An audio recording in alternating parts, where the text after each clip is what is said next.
প্রিয় দর্শক, এই যে আপনাদের দেখাইমু আখ আখ নিয়ে আরও অনেক ভিডিও দিছি। এখন দেখাইতেছি আখ কীভাবে হয়। এই যে দেখেন, এই যে এটা খোয়াইরও বলে, এখন আখও বলে। এই যে খোয়াইর দেখেন কত মোটা হয়েছে। এই যে জিনিসটা এটা কিন্তু আস্তে আস্তে কিন্তু মোটা হয়েছে। এই যে দেখেন আর একটা খোয়াই, এটা পাশে খোয়াইটা কিন্তু এই খোয়াইটা কিন্তু আবার খাওয়া যাইব। এই দেখেন যে খোয়াইর মুট হয়েছে। এইভাবে কিন্তু অনেকেই আখ লাগাইতে পারেন এবং এগুলা কিন্তু মোটা হয় এবং খোয়াইর কিন্তু মিষ্টি না খালি সুস্বাদু না, অনেক রোগের উপকার হয়। খোয়াইরগুলা কিন্তু আমাদের আখ অনেক উপকার হয়। এই দেখেন আরও আছে, আমি দেখাইতেছি সামনের আরও। এই দেখেন আরও আছে এদিকে।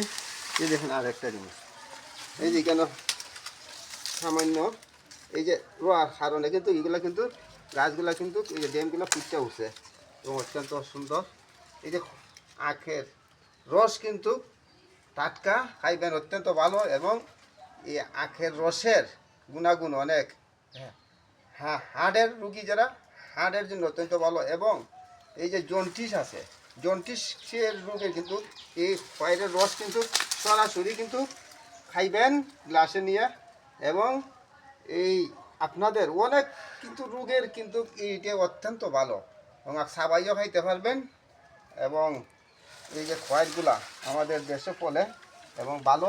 প্রিয় দর্শক, সবাই ভালো থাকেন, সুস্থ থাকেন। আসসালামু আলাইকুম।